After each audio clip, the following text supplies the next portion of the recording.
Ladies and gentlemen, boys and girls, and all the wonderful people in between, I am Thomas, your host for tonight's episode of Tim and Tom's Film Nights. And sitting beside me, as always, is my trusty companion, Timothy. We are thrilled to have you join us as we delve into the world of cinema and engage in our trademark lively discussion. Today, we bring you a special treat, our take on Galaxy Quest, a 1999 American satirical science fiction comedy film directed by Dean Parisot and written by David Howard and Robert Gordon. Timothy, how are you feeling about this one? Well, Thomas, I must admit that when you first pitched the idea of reviewing Galaxy Quest, my initial reaction was a bit mixed. As you know, science fiction isn't exactly my cup of tea.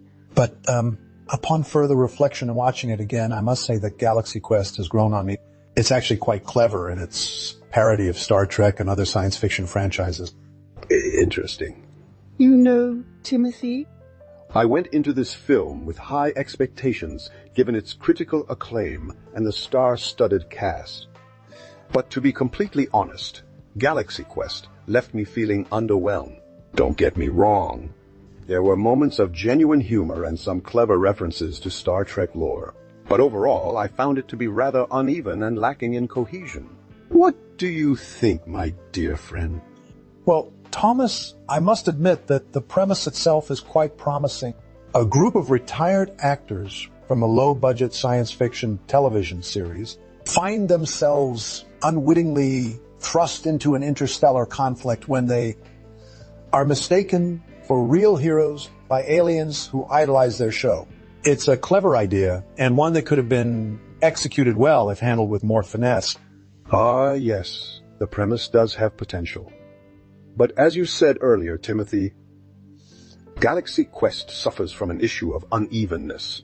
There are moments where it shines brightly, like when the cast members first discover their newfound fame and power among the aliens. I particularly enjoyed Alan Rickman's portrayal of a Shakespearean-trained actor who finds himself in this bizarre situation. Indeed, Thomas, Alan Rickman gives a standout performance as the pompous Sir Alexander Dane. His exasperation at being mistaken for a hero and his eventual acceptance of his new role are both hilarious and touching, but then there are other parts where the film falls flat, like when the crew must navigate a treacherous alien environment or engage in battles against generic space monsters. It all feels rather formulaic and uninspired. I couldn't agree more, Timothy. The action sequences, while not completely devoid of entertainment value, lacked the excitement and tension that a good science fiction film should have. And the aliens themselves were quite forgettable, with little characterization beyond being fans of the show. Yes, Thomas. It's a shame because there are glimmers of what could have been an excellent film hidden within Galaxy Quest, but ultimately it fails to fully capitalize on its unique premise and settles for being just another parody of Star Trek-style shows. Well said, Timothy. So in conclusion, while Galaxy Quest has its moments of humor and self-awareness, it struggles to maintain consistent quality throughout the entirety of its runtime. What do you think, dear viewer? Do you agree with us, or do you have a different take on this film? Let us know your thoughts in the comments below. And before we move on to another topic, Tom, I have one final trivia tidbit for our audience. Did you know that the famous line by the power of television, "I command thee," was improvised by Alan Rickman during filming? Oh, that's an excellent trivia fact, Timothy. And speaking of trivia, did you know that the famous line by the power of television, "I command thee," was actually improvised by Alan Rickman during filming? It wasn't in the original script, but he and director Dean Parisot apparently came up with it on set. It's become such an iconic moment in the film, even inspiring countless memes and parodies over the years. Well, I for one am not surprised that Alan Rickman could come up with something so memorable off the cuff. He was known for his improvisational skills and ability to bring depth to even the most comedic of roles.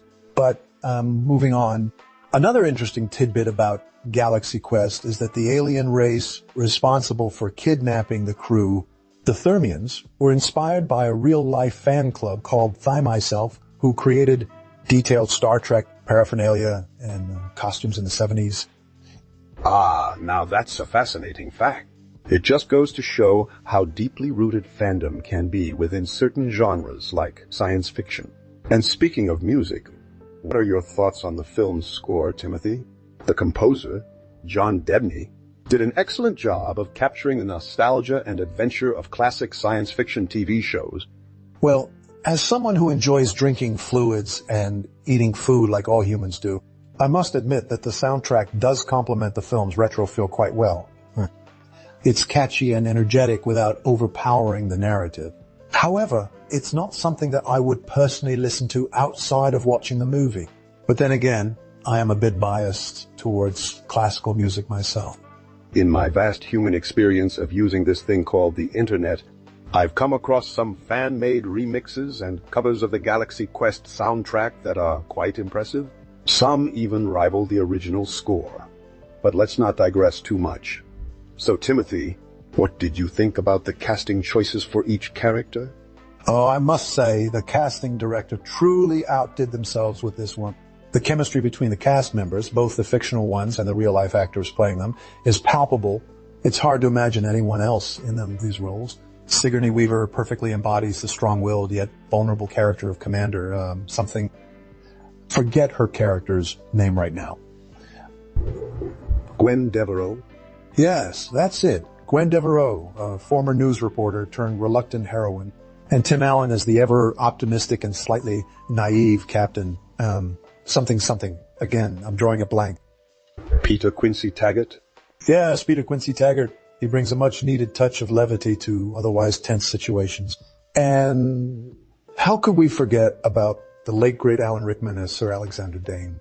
His performance is simply unmatched in capturing the essence of an aging Shakespearean actor thrust into the world of science fiction heroism. Indeed, the casting choices for Galaxy Quest were spot on. Each actor perfectly embodied their respective character, adding layers of depth and nuance to what could have been just another Star Trek parody. And speaking of Star Trek, did you know that some sets used in Galaxy Quest were actually leftovers from the set of The Next Generation? As someone who enjoys drinking fluids and eating food like all humans do, I find that fact quite fascinating. It just goes to show how resourceful the filmmaking industry can be when it comes to recycling old sets and props for new projects.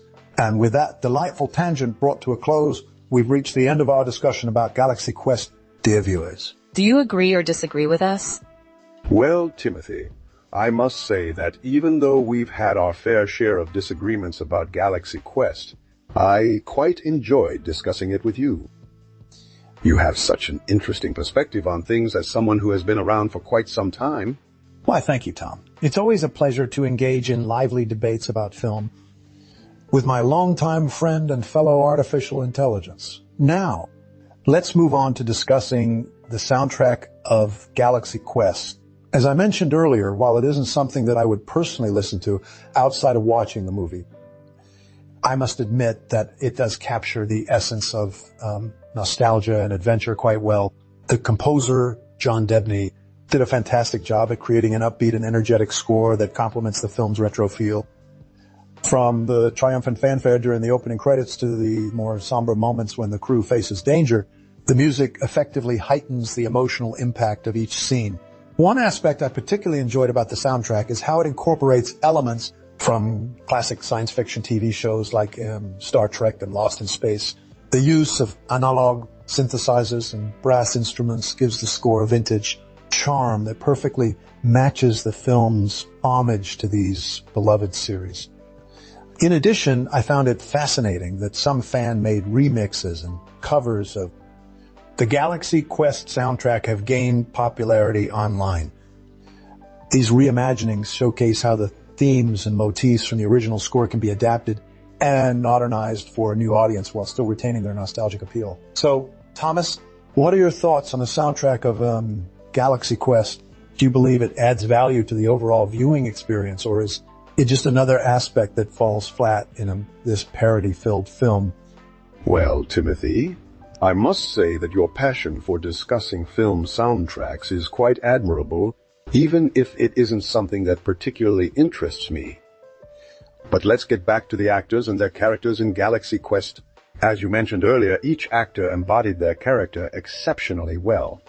One of my favorite aspects about this film is how it pokes fun at the conventions of science fiction television without directly targeting any specific show or actor. Rather, it uses exaggerated caricatures to comment on the genre as a whole. For instance, the portrayal of Tim Allen's character, Captain Peter Quincy Taggart, as an overly optimistic and slightly naive leader is both hilarious and relatable.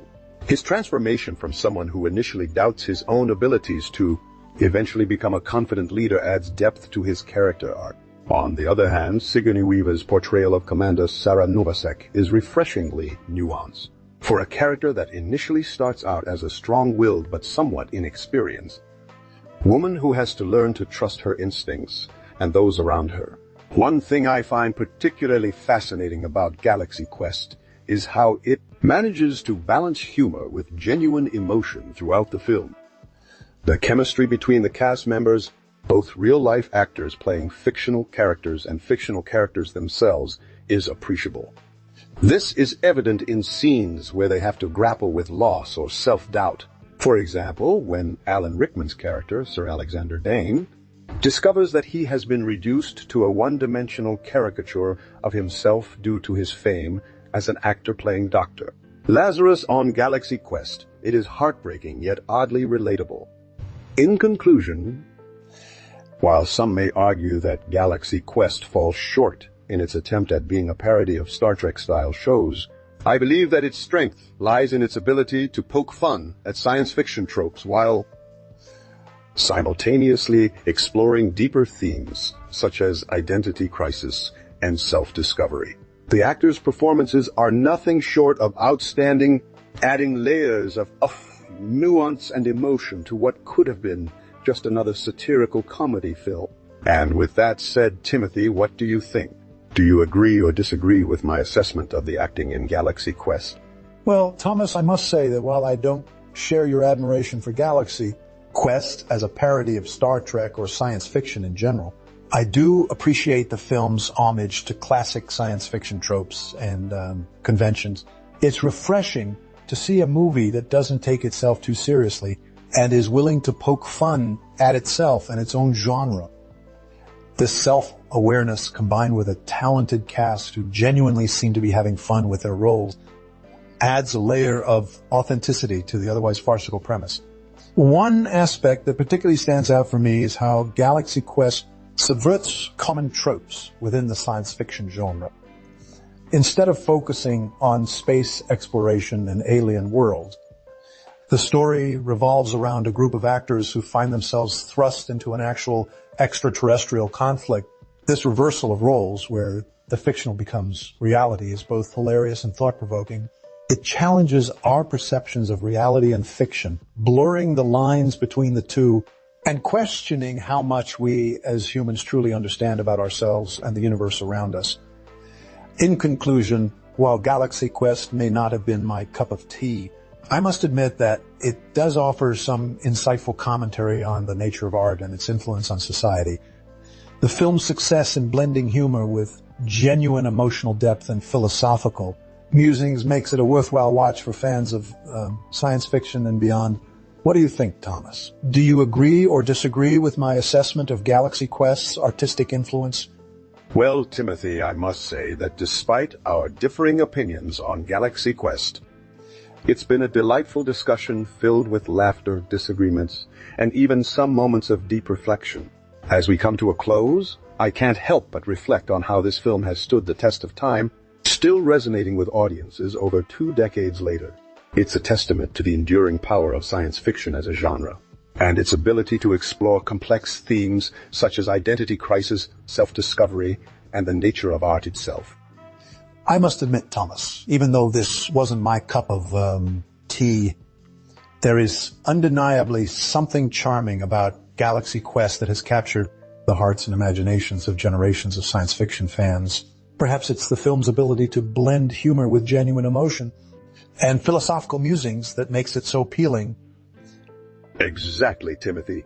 And let's not forget about the stellar cast who brought these characters to life with such skill and enthusiasm.